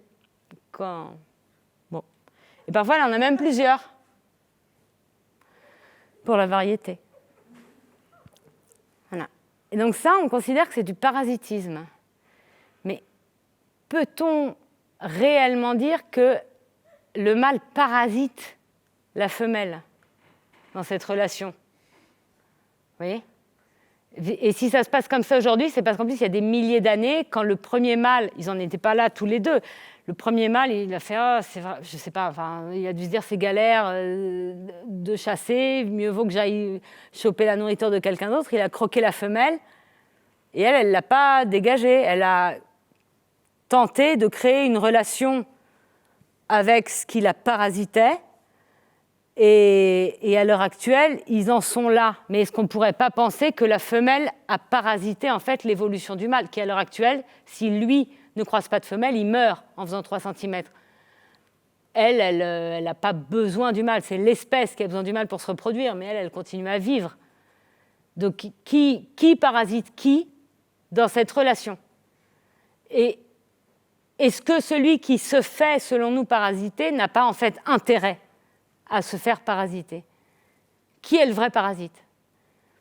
Et si jamais cette relation, ce n'est pas du parasitisme, si jamais on dit c'est du mutualisme et de la symbiose, vu qu'ils s'apportent l'un à l'autre ce dont ils ont besoin, est-ce que ça doit nous faire rêver comme type de relation, la symbiose et le mutualisme, une relation où une femelle apporte à manger le mâle du sperme. Voilà. Et ce qui est marrant, c'est que les baudroies et les plantes, si éloignées soient-elles maintenant, se sont sans doute rencontrées il y a des millions et des millions et des millions d'années, quand la Terre était qu'une étendue d'eau avec un peu à des endroits des cailloux sans oxygène. Les plantes, elles en étaient à un stade un peu d'algues, c'était un peu des petits bouts verts comme ça, dans l'eau, assez minoritaires. Et les baudroies, je ne sais pas ce que c'était des débuts de baudroies, quoi, des débuts de forme de vie. Mais les plantes et les baudroies étaient probablement colocataires dans la grande soupe originelle qu'était la Terre, aux endroits où elle n'était pas simplement un gros caillou. Et il s'en est sans doute d'ailleurs fallu de peu pour que ce ne soient pas les plantes qui décident d'évoluer à moins 3000 mètres sous mer et les baudroies qui réussissent à sortir de l'eau. C'est dur d'imaginer ça parce que ce n'est pas ce qui s'est passé, mais on peut se rappeler que ça s'est sans doute joué à peu. Ce qui s'est passé, c'est que les plantes, par une série de hasards, d'accidents, de rencontres avec des champignons, ont réussi à sortir de l'eau et à coloniser le caillou. Et en colonisant ce caillou, simplement en vivant, en existant, elles rejettent de l'oxygène, donc elles étaient là, elles rejetaient leur oxygène, et elles ont créé l'atmosphère. Enfin, elles ont créé, c'est encore un verbe trop actif. Elles font pas, elles sont l'atmosphère. Elles la font en même temps qu'elles la sont, l'atmosphère. Voilà. Et en faisant ça, elles ont déclenché une catastrophe écologique considérable parce qu'elles ont détruit tous les organismes qui étaient présents à ce moment-là et pour qui l'oxygène qu'elles rejetaient était toxique. Parce qu'il y avait des organismes, mais ils ne supportaient pas l'oxygène. Et elles ont bouleversé toute la composition de la surface de la Terre. Et c'est une version d'effet un peu désagréable parce que ce même oxygène a permis notre vie. Mais dans l'histoire de la Terre, la sortie des plantes de l'eau peut être considérée comme un holocauste que certains nomment la grande oxydation. Voilà. Et donc, elles ont fait, créé, elles sont cette atmosphère. Et observons que l'endroit par lequel les plantes communiquent avec le reste du monde, comprennent le reste du monde, dialoguent avec lui, avec non seulement les êtres de la même espèce, mais aussi les insectes, le vent, le nez de ma grand-mère, cet endroit-là est leur organe sexuel. C'est par la fleur qu'elles comprennent, qu'elles interprètent et qu'elles dialoguent avec le reste du vivant, par leur sexe. Et alors maintenant, pour finir, si on parle un peu de nous, dans toute cette histoire, l'endroit par lequel on comprend le reste du monde, par lequel on dialogue avec lui, par lequel le monde s'immisce en nous, par lequel on interprète le reste du vivant, est-ce que cet endroit n'est pas notre pensée ? Oui. Est-ce que notre tête contenant notre cerveau n'est pas ce que la fleur est au végétal, son endroit d'ouverture et de dialogue avec le reste du vivant. Et si on poursuit cette hypothèse de notre pensée comme notre fleur, alors l'expression de notre pensée ne serait-elle pas une tentative de fécondation? Est-ce que ce n'est pas ça qu'on cherche en fait quand on parle à quelqu'un? Est-ce que je ne serais pas depuis tout à l'heure en train d'essayer de vous féconder à ma façon? Et aussi de me faire féconder par vous, parce que vous avez beau être assis, muet, sur vos fauteuils, chez vous, dans vos appartements, c'est vous qui faites l'atmosphère de cette salle. Enfin, vous la faites, vous faites rien. Vous êtes l'atmosphère de cette salle. Je peux vous le dire parce que j'étais là quand vous n'étiez pas là et que les caméras n'étaient pas branchées, ça n'était pas la même atmosphère. Notre existence n'est-elle pas réellement comparable à celle des plantes? Chaque geste, chaque souffle, chaque présence modifie imperceptiblement l'atmosphère éphémère qu'est cette salle, qui disparaîtra quand vous vous en irez, qui disparaîtra quand les caméras seront débranchées. Notre pensée n'est-elle pas cette fleur? Notre pensée n'est-elle pas, au même titre que cette fleur, le seul élément réellement indispensable à notre survie, parce qu'elle nous permet de générer du sens et de nous faire croire chaque jour qu'il y a un but au fait d'être vivant. Elle nous permet de nous fabriquer des petits buts en se disant « ouais, ça vaut le coup », qu'on a un autre but que manger, boire, dormir, se reproduire.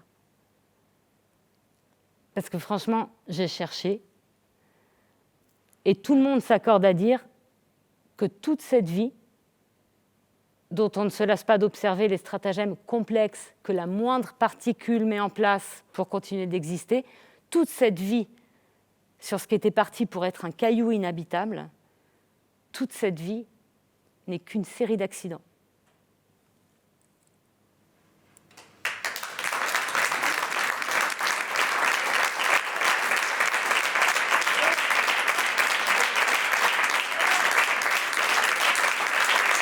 Merci, merci.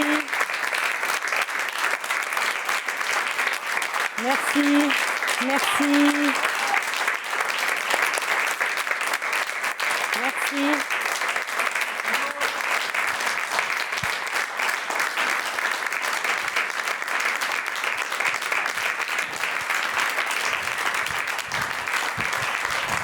Merci bien. Merci, merci. Merci, merci. Merci. Merci beaucoup, merci beaucoup Carré Colonne. C'était, ouais, merci beaucoup. Vraiment, c'était pas rien. On s'en rend pas compte, mais c'était vraiment, c'était une grosse organisation et je tire mon chapeau. Voilà. Et j'accueille tout de suite Pascal qui va venir me poser des questions. Ça va ? Oui. C'est un peu abrupt. C'est un peu bon. Voilà, on fait ce qu'on peut. Oui. C'est abrupt ? Non, mais je peux repartir. Non, c'est pas ça. C'est moi. Non, c'est juste qu'on n'a pas l'habitude de faire. Comme ça. Non, ouais. Mais c'est tout. Mais, non, c'est bien. Donc là, on a 5 minutes d'échange avec les gens qui sont présents, mais aussi peut-être les gens qui ne sont pas, qui sont derrière leurs écrans. Qui sont présents. Mais d'une certaine façon, un peu avec nous. Donc n'hésitez pas à nous envoyer des petits textos. Hein. Enfin, Roman est là pour les réceptionner, on me les enverra ici. Et donc, peut-être qu'avant, pour lancer les questions, peut-être que je t'en pose une. Et qui est d'autant plus cruciale qu'on se l'est posée quand on t'a proposé ce dispositif un peu particulier. Ce spectacle n'existe que parce qu'on est là. Et tu le dis très bien au début, tu le dis très bien à la fin. Enfin, on le comprend au début et tu le dis très bien à la fin. C'est une écriture spécifique. Est-ce que tu peux nous en parler un peu plus ? C'est une écriture un peu... Oui, c'est un spectacle qui est né de mon envie en tant que comédienne de radicaliser ce qu'on appelle la relation publique. Et souvent, quand on fait moi, je suis que comédienne. Là, c'est moi qui ai fait ce spectacle toute seule, mais c'est mon seul truc que je fais toute seule. Et souvent, quand on joue avec des metteurs, metteuses en scène, ils parlent du rapport public, et c'est un truc auquel on est souvent confronté. Et là, j'avais envie de radicaliser ça, que ce soit vraiment mon unique partenaire. Et c'est né de cette envie-là. Puis après, j'ai cherché sur les orchidées. Et en fait, à la fin de l'écriture, je suis revenue, sans même faire gaffe, mais sur cette histoire d'atmosphère de salle. Et j'ai retrouvé l'envie qui m'avait fait démarrer le spectacle à la fin de l'écriture en parlant de l'atmosphère et de nous en tant que plantes qui modifions l'atmosphère d'une salle. Voilà. J'ai bien répondu. Oui. Ah ouais, je crois. Oui, ça. Enfin, non. Oui. Est-ce que vous avez des questions? Non? Allez, moi j'en ai encore. Hein. Il y a une personne dont tu m'as parlé tout à l'heure qui n'est pas au point de départ, mais en tout cas a influencé ce spectacle. C'est quelqu'un qu'on connaît bien puisqu'on l'a invité plusieurs fois ici, c'est Frédéric Ferrer. Oui, Frédéric Ferrer qui est devenu vraiment un maître dans la conférence théâtrale, qui en a, je ne sais plus, genre 6-7, qui fait aussi d'autres spectacles avec sa compagnie qui sont super. Et Frédéric Ferrer, que moi je ne connaissais pas quand j'ai commencé le travail, qui proposait un stage AFDAS, comme vous connaissez, vous êtes tous professionnels, mais pour vous qui êtes chez vous, qui êtes des amateurs, AFDAS, c'est une structure à laquelle on a accès quand on est intermittent et qui propose des stages, genre de formation continue. Et donc Frédéric proposait un stage de conférence théâtrale et je m'étais dit que c'était une bonne forme pour justement tester cette relation radicale avec le public. Et je n'avais pas l'objectif d'en faire un spectacle au début, c'était vraiment un exercice pour moi. Et puis, c'est avec Frédéric, durant ce stage, ces 2 semaines de stage, qu'est née une première forme de ce spectacle. Et c'était il y a 5 ans, donc ça fait longtemps. Et la forme faisait 7 minutes. Et puis après, elle a grandi, mais très lentement, pendant 5 ans. Et jamais... mais je l'ai réalisé il n'y a pas longtemps, que le spectacle il a une construction un peu végétale. Il n'y avait pas de projet au début. Comme dans l'évolution, enfin, il n'y a pas de projet, quoi. Il y a juste des rencontres et des accidents. Et un peu par rencontre et par accident, ça a fini par devenir un spectacle d'1 heure, alors qu'au début, c'était vraiment une rencontre avec Frédéric. Et voilà. Tout récent, hein, ça a été créé en février 2020, c'est ça? Oui. Hein. Est-ce que... Non, toujours pas? Allez, je continue. Alors moi, j'ai lu, toujours en préparant cet entretien, qu'une des journalistes de la RTBF disait que c'était un spectacle féministe. Est-ce que c'est quelque chose que tu revendiques, toi? Du coup, j'aimerais trop entendre les gens en parler, mais c'est un peu relou pour vous. Mais c'est une... non. C'est un peu la honte de dire ça aujourd'hui. Non, non. En fait, je ne le revendique pas parce que souvent, on me dit que c'est féministe. Et le tout début, quand le spectacle est né, c'était beaucoup plus féministe. C'était vraiment... il y avait même le personnage, il était beaucoup plus accentué. La conférencière, elle était un peu plus vénère et aigrie. Il y avait vraiment des comptes à régler. Je commençais par je parlais d'Olympe de Gouges au début et je faisais une intro en disant que c'était problématique parce que comme, selon les règles de grammaire, le masculin l'emporte, et du coup, c'était vraiment un problème parce que je faisais une intro un peu fausse parce que je n'arrêtais pas de parler au masculin. Et après, il y a eu... Mais ça, c'était il y a 5 ans. Et après, il y a eu MeToo et il y a eu le féminisme qui a eu plusieurs visages et qui est vraiment devenu un sujet à la mode. C'est un peu négatif, mais je ne veux pas dire un truc négatif. Mais juste, il s'est transformé, ça a transformé un peu le monde et du coup, ça a transformé mon spectacle. Parce que ce truc du masculin l'emporte, on ne parlait pas d'écriture inclusive il y a 5 ans. Et du coup, mon spectacle il est devenu soudain un peu plus éculé. Donc j'ai enlevé tous les trucs qui étaient féministes pour éviter qu'on... Enfin, tous les trucs qui étaient féministes pour je sais pas, parce qu'il était plus bien, le spectacle. Mais en même temps que le féminisme devenait à la mode, du coup, tout le monde voulait me programmer dans des trucs féministes. Alors que moi, j'étais en train de faire le trajet inverse. Et maintenant, c'est un peu passé.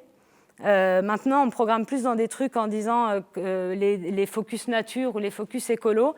Mais j'ai vraiment essayé de retirer. Et par exemple, normalement, je retire même mes poils sous les bras. Là, vous, la caméra, vous ne les avez pas vu, mais peut-être ici. Parce que normalement, je les porte. Enfin, dans la vie, je m'en fous ou pas de mes poils. Mais je me dis, je ne peux pas aller avec des poils, sinon ils vont croire que c'est féministe. Et donc, je me rase pour jouer le spectacle, pour qu'on évite de me dire que c'est un statement féministe.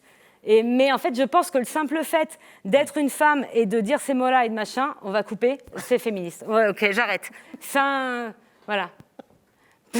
Merci, Sophia. De rien. Gros bisous, salut.